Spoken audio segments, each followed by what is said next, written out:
Assalamualaikum warahmatullahi wabarakatuh. Alhamdulillah, assalatu wassalamu ala rasulillah, la haula wala quwata illa billah, amma ba'du. Adik-adik semuanya selamat pagi, selamat berjumpa, senang ya.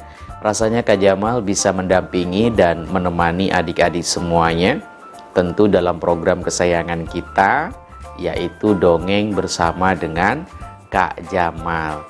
Nah adik-adik, bagaimana kabar kalian hari ini? Mudah-mudahan adik-adik yang ada di rumah senantiasa diberikan kesehatan, keberkahan, kemudahan dari Allah Subhanahu wa Ta'ala, dan yang pasti tetap menjadi anak-anak Indonesia yang penuh dengan ilmu dan juga menjadi anak-anak yang soleh dan juga soleha. Amin ya robbal alamin.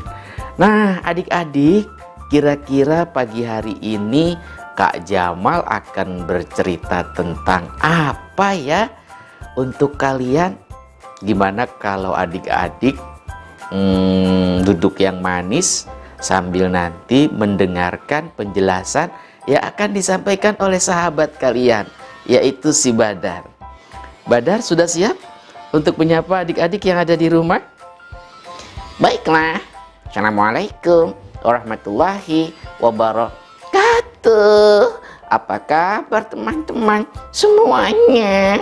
Wah, pagi hari ini aku berharap teman-teman diberikan kesehatan oleh Allah Subhanahu wa Ta'ala dan mendengarkan kisah cerita menarik seputar para nabi. Nah teman-teman, di episode kali ini aku dan Kak Jamal akan menceritakan tentang Nabi Ibrahim alaihis salam. Nah teman-teman sudah siap kan untuk mendengarkan? Nabi Ibrahim itu seorang nabi yang mendapatkan predikat Khalilullah, yang berarti adalah kekasih Allah. Nah, mau tahu mengapa disebut Khalilullah? Nanti Kak Jamal akan menjelaskannya. Silakan Kak Jamal. Adik-adik yang berbahagia yang dirahmati Allah Subhanahu wa Ta'ala, Nabi Ibrahim memiliki predikat sebutan yang sangat istimewa, yaitu Khalilullah. Hal ini dikarenakan Nabi Ibrahim terpilih sebagai kekasih Allah. Dialah satu-satunya nabi yang menghormati manusia dengan sangat istimewa. Kalau sedang ada tamu adik-adik, Nabi Ibrahim itu berusaha untuk memuliakannya dengan kemuliaan yang sangat luar biasa. Memberikan makan, memberikan minum, kemudian melayani tempat istirahatnya, kadang-kadang memberikan uang saku. Bahkan dikatakan kalau Nabi Ibrahim hari ini mendapatkan rezeki berupa makanan atau minuman, beliau tidak akan pernah memakan sendirian, melainkan akan mengajak orang lain ke rumahnya untuk disertai makan. Hebat ya adik-adik ya. Pagi hari ini siapa yang bisa melakukan seperti yang dilakukan oleh Nabi Ibrahim, yaitu mengajak makan orang lain bersama dengan kalian? Apakah hari ini ada yang mengajak orang lain makan? Coba tunjuk tangan. Nah. Kak Jamal melihat ada yang tunjuk tangan, tapi lebih banyaknya yang diam. Itu artinya apa yang dilakukan oleh Nabi Ibrahim itu merupakan perkara yang besar, perkara yang tidak mungkin semua orang mampu melakukannya, tapi beliau justru melakukannya. Maka tersebutlah beliau dengan sebutan Khalilullah sebagai kekasih Allah. Begitu Badar. Wah teman-teman, amazing, wonderful. Aku mendengar kisah lain tentang Nabi Ibrahim. Katanya disebut Khalilullah Karena Nabi Ibrahim itu adalah salah satu nabi yang selalu berusaha mengikuti apapun yang diperintahkan oleh Allah. Teman-teman, tahukah kalian, Nabi Ibrahim itu salah satu nabi yang diuji oleh Allah dengan beberapa perintah yang sangat berat. Ujian itu bisa dilalui dan dibenangkan oleh beliau. Shallu ala Nabi Ibrahim. Ya ampun, Kak Jamal, ujian apa itu Kak Jamal? Ujian Nabi Ibrahim banyak sekali loh adik-adik ya. Salah satunya misalkan Nabi Ibrahim itu diuji oleh Allah agar mau melakukan khitan. Khitan itu artinya memotong bagian tubuh yang ada di dalam dirinya. Dan yang dipotong itu nggak sembarangan loh adik-adik ya. Tempat di mana manusia itu mengeluarkan air seni atau air kencing. Itu dipotong adik-adik. Dan diperintahkan oleh Allah kepada Nabi Ibrahim untuk melakukannya. Ada yang mengatakan Nabi Ibrahim melakukan itu di usia 80 tahun menggunakan kampak adik-adik. Nah, siapa yang mau sunatan menggunakan kampak ya? Apakah adik-adik berani melakukannya? Teman-teman, ya ampun, menggunakan kampak. Kalau aku disunat seperti itu dan menggunakan kampak, aku akan lari, kabur. Adik-adik yang berbahagia yang dirahmati Allah Subhanahu wa taala, itulah istimewanya nabi kita, Nabi Ibrahim. Nanti Kak Jamal akan ceritakan ya bagaimana kelanjutan kisah Nabi Ibrahim di episode kali ini terkait dengan kehebatan dan kemuliaan beliau sebagai seorang rasul. Tetap di sini.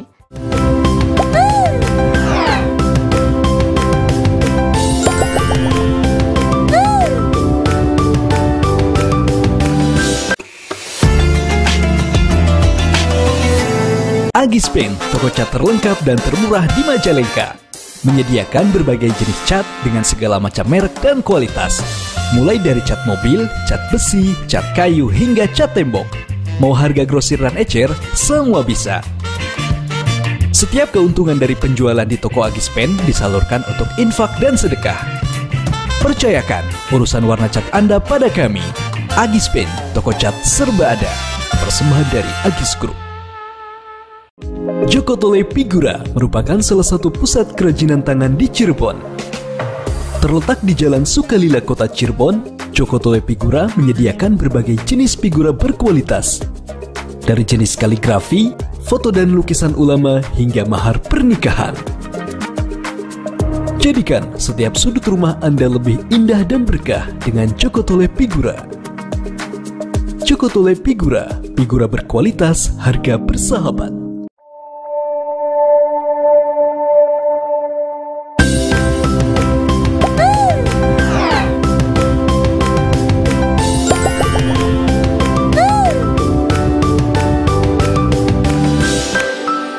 Adik-adik masih bersama dengan Kak Jamal hari ini dan tentunya masih dengan cerita kisah yang sangat istimewa tentang Nabi Ibrahim alaihi salam.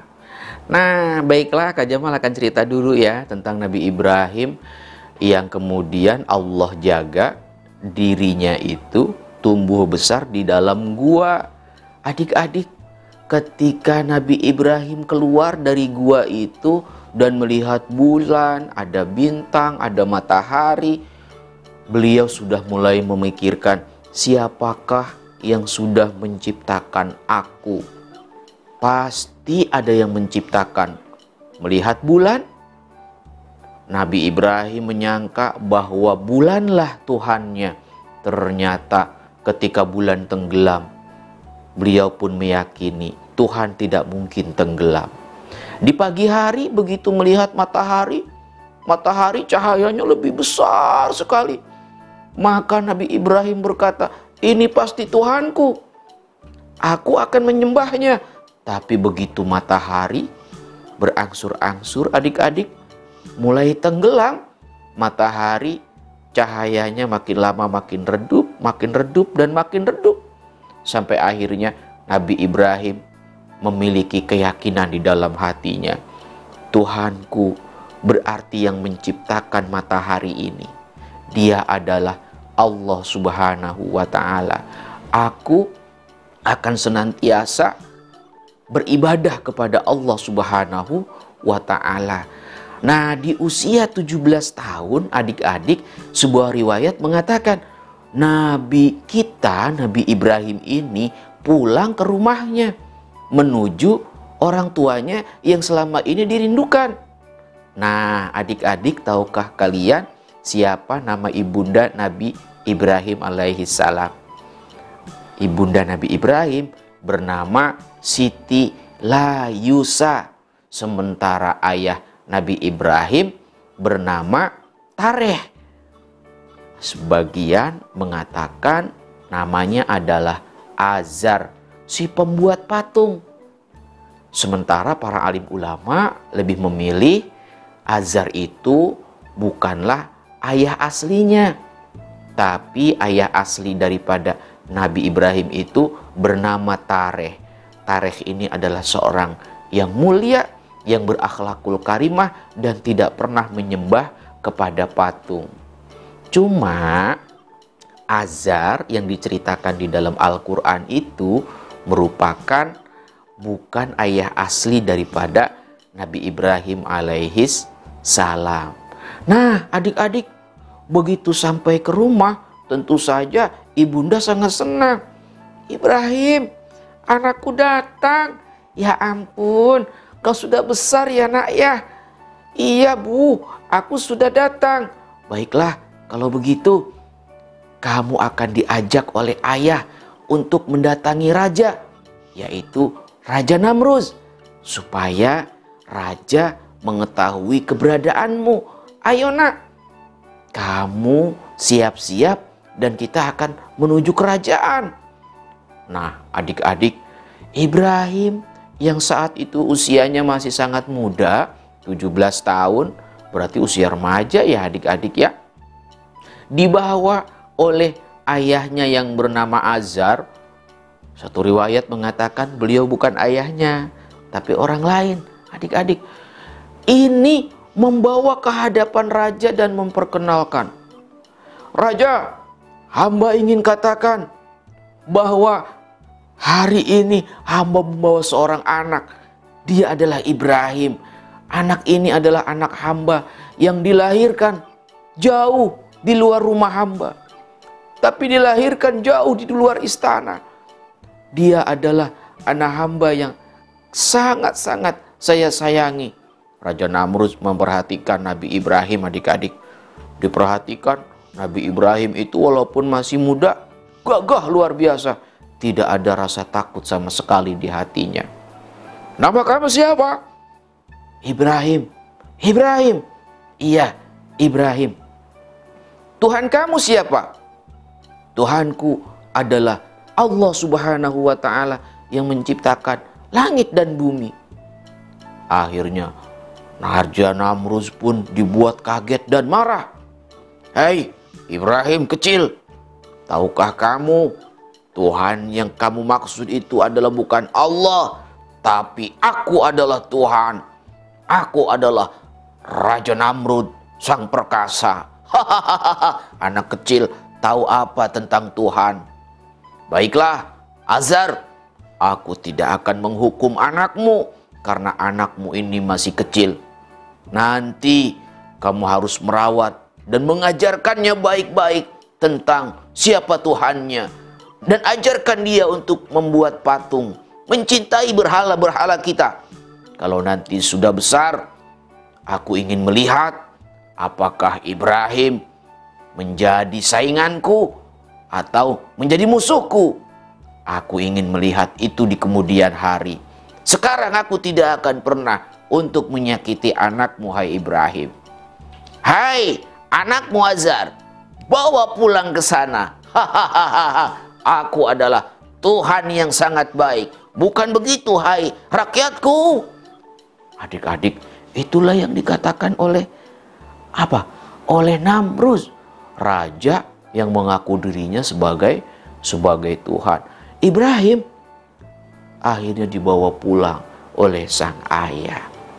Wah, teman-teman, amazing, wonderful. Sedari kecil Nabi Ibrahim sudah berani mengatakan Tuhannya adalah Allah di hadapan raja. Untung saja Nabi Ibrahim masih kecil. Ya ampun, apa yang terjadi kemudian ya teman-teman? Baiklah, jangan kemana-mana. Setelah pariwara berikut, aku dan Kak Jamal akan kembali menemani kalian dalam acara kita, yaitu Dongeng Bersama dengan Kak Jamal, hanya di sini.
Adik-adik yang berbahagia yang dirahmati Allah Subhanahu wa Ta'ala, masih bersama dengan Kak Jamal dan juga masih bersama dengan sahabat kita si Badar yang tentunya setia mendampingi adik-adik semua dalam program kesayangan kita.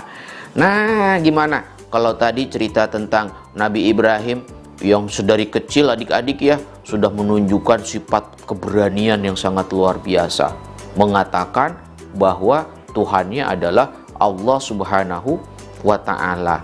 Apa yang kemudian terjadi dengan keluarga Nabi Ibrahim ya adik-adik? Ayah beliau yang bernama Azar tadi, si pembuat patung, dan juga ibunda yang sangat dicintainya yang bernama Siti Layusa. Nah, Badar, ayo ceritakan buat adik-adik yang ada di rumah. Baiklah, teman-teman, aku akan ceritakan kisah selanjutnya. Ayah Nabi Ibrahim begitu khawatir dengan kedudukannya.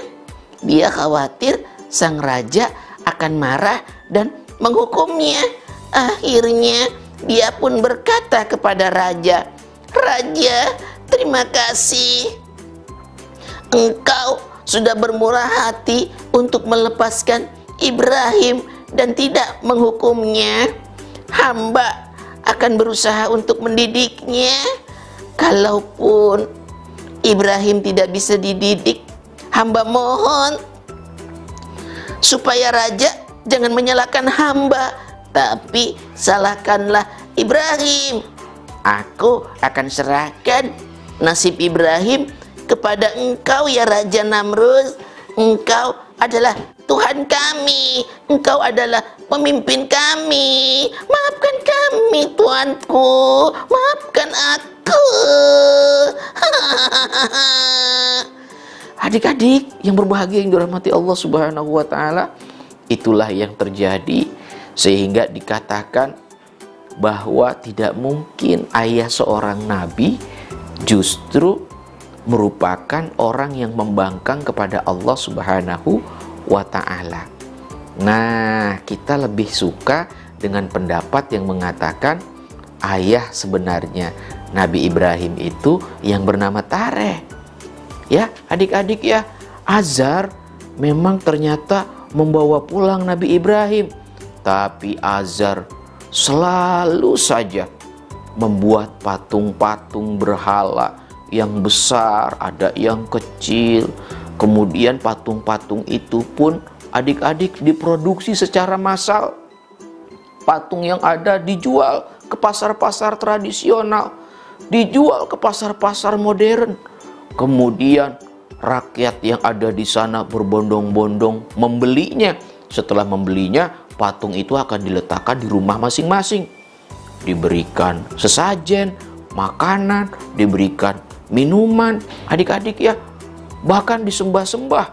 Mereka meyakini bahwa patung itu adalah Tuhan-Tuhan mereka. Dan Nabi Ibrahim begitu sedih dibuatnya. Akhirnya Nabi Ibrahim berkata kepada ayahnya, "Ayah, kenapa ayah menjadikan patung-patung ini sebagai Tuhan? Bukankah ayah yang membuat patung ini?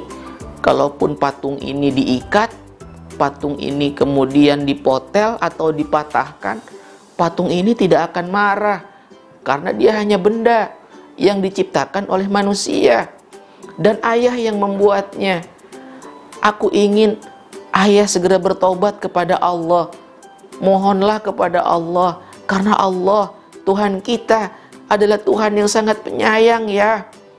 Mendengar itu, ayahnya yang bernama Azar ini marah luar biasa. "Ibrahim, apa maksudmu bicara seperti itu? Apakah kamu menghina Tuhan-Tuhanku? Sudah cukup. Kalau kamu tidak diam, aku akan merajammu. Aku akan hukum kamu dengan hukuman yang sangat keras.